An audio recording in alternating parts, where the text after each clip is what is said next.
জানো তো, মেয়েরা রূপবতী গুণবতী হওয়ার থেকে ভাগ্যবতী হওয়াটা খুবই দরকার। কারণ আমি মনে করি ভাগ্যটাই যদি খারাপ হয় তাহলে রূপবতী গুণবতী হোক কী লাভ। So hello everyone, good morning. কেমন আছো সবাই? আশা করছি সবাই ভালো আছো, সুস্থ আছো। আমার মিষ্টি ব্লগে তোমাদের অনেক অনেক স্বাগতম জানি। আবার তোমাদের মাঝে একটা ছোট্ট ভিডিও নিয়ে চলে এলাম।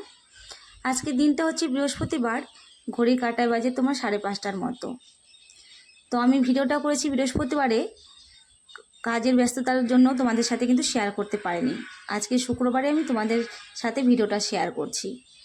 আমি ঘুমের থেকে উঠে ফার্স্ট টাইমে কিন্তু আমাদের মেন দরজায় যে তালা লাগিয়ে রেখেছিলাম সেই তালাটা কিন্তু আমি খুলে দিলাম। আমরা প্রত্যেক দিন রাত্রে কিন্তু আমরা মেন দরজায় তালা লাগাই, প্লাস আমাদের যে বারান্দায় গ্রিল আছে গ্রিলেও কিন্তু তালা লাগিয়ে রাখি। যা দিনকাল পড়েছে ভীষণ ভয় লাগছে। সেফটি থাকাটা আমাদের খুবই দরকার। তোমাদেরও বলছি তোমরাও সবসময় সেফটি থাকার চেষ্টা করো। আর আমরা যখন বাড়িতে থাকি তখনও কিন্তু আমরা মেন দরজার গেটটা সবসময় লাগিয়েই রাখি। কারণ যখন বাইরে যাই তখন তাছাড়া আদার্স টাইম কিন্তু সবসময় লাগিয়ে রাখি। কারণ ভীষণ ভয় লাগে, মা মেয়ে থাকি তো, আর আমাদের মাথার উপরে ছাদ নেই, ভয়টা আমার আরও সবসময় বেশিই লাগে। তো আমি ঘুমে থেকে উঠে দেখো দরজাটা খুলে তারপরে বাসনগুলো মেজে নিলাম। কারণ ফার্স্ট টাইমে আমি বাসনগুলো মেজে নিলাম এই কারণে আমি রান্নাটা বসিয়ে দিয়েছি। আর রান্না বসিয়ে দিয়ে আমি তারপরে কিন্তু আদার্স যে কাজকর্মগুলো থাকে সেগুলো আমি করে নিই। আর রান্না করার জন্য তো কিছু বাসন লাগবে, সেই জন্য বাসনটাকে মেজে তারপরে আমি এখন উঠোনটা ঝাড় দিচ্ছি। আমি প্রত্যেক দিন কিন্তু চেষ্টা করি রান্নাটা বসিয়ে দিয়ে কাজগুলো করার।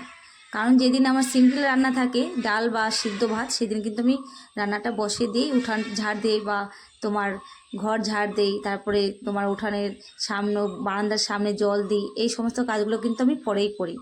আর যেদিন মনে করো তরকারি রান্না করবো সেদিন আর কিন্তু আমি উঠানটা ঝাড় দিতে পারি না, কারণ উঠানটা অনেক বড় তো। আর তরকারি রান্না করলে তখন ওখান থেকে না বেশি নড়তে পারি না, কারণ তরকারিটা লেগে লেগে যায় সেই কারণে। তবুও আমি চেষ্টা করি মানে যেগুলো ছোট ছোট কাজ আছে সেগুলো করার জন্য।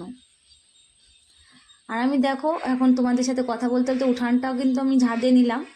আর বৃষ্টি হচ্ছে আমাদের এখান দিয়ে 2-3 দিন ধরে, একভাবে নিম্নচাপের মতো মানে পড়েই যাচ্ছে, মানে থামার কোনো নাম নেই। একদম যে মুষলধারে পড়ছে সেরকমটা না, কিন্তু ঝিরঝির করে পড়েই যাচ্ছে। কয়েকদিন থেকে আমাদের এখানে বৃষ্টি হচ্ছে না। তো আমার বৃষ্টি হওয়ার কারণে কিন্তু অনেকটাই কষ্ট হয় কাজ করতে, আর অনেকটাই সময় লেগে যায়। এক হিসেবে কিন্তু দেখো আমার ভালোই লাগছে, বেশ ঠান্ডা ঠান্ডা ওয়েদার হয়েছে। আমার কাজ করতে মানে অনেকটাই আরামদায়ক হয়। কারণ আমি যে কাজে যাই আর কাজে থেকে আসি খুবই না আমি অস্থিরতা হয়ে বাড়িতে এসে পড়ি। এই প্রচণ্ড রৌদ্র গরমে খুবই অস্থির আর ক্লান্ত লাগে। আর যে ওয়েদারটা ঠান্ডা ঠান্ডা হয়েছে, বৃষ্টি হচ্ছে, বেশ একটু ভালোই লাগছে।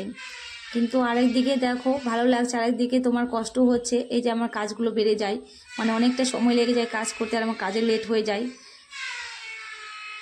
যদিও বা আমি অনেক সকালে উঠি, যেদিন বৃষ্টি হয় সেদিন আমি অনেক সকালেই উঠি, মানে উঠে কাজকর্মগুলো করার চেষ্টা করি, মানে ওই টাইমের মধ্যে যেন আমার কাজগুলো হয়ে যায় সেই জন্য। তো আমি দেখো উঠানটা ঝাড় দিয়ে তারপরে ঘরের সামনে জল দিয়ে নিচ্ছি, কারণ বৃষ্টি হলে না আমাদের ঘরের সামনেটাও একদম মানে কি বলবো বালু বালু হয়ে যায়। আর আমি সেই জন্য ওই জায়গাটা মুছে নিচ্ছি। আর আমি এই বারান্দাটা তো গোটাটাই মুছেছি, কিন্তু আজকে বৃহস্পতিবার সেই জন্য কিন্তু আমি গোটা বাড়িটাই মুছবো। তো তোমাদের এই ভিডিও সাথে আমি তোমাদের ওই গোটা বাড়িটা মোছানো শেয়ার করতে পারলাম না, পরে ভিডিওতে তোমাদের সাথে আমি শেয়ার করব, কারণ ভিডিওটা অনেক বড় হয়ে যাবে সেই জন্য আমি দিলাম না। তো বন্ধুরা আজকে ভিডিওটা এখানেই রাখছি, সবাই সুস্থ থেকো, ভালো থেকো।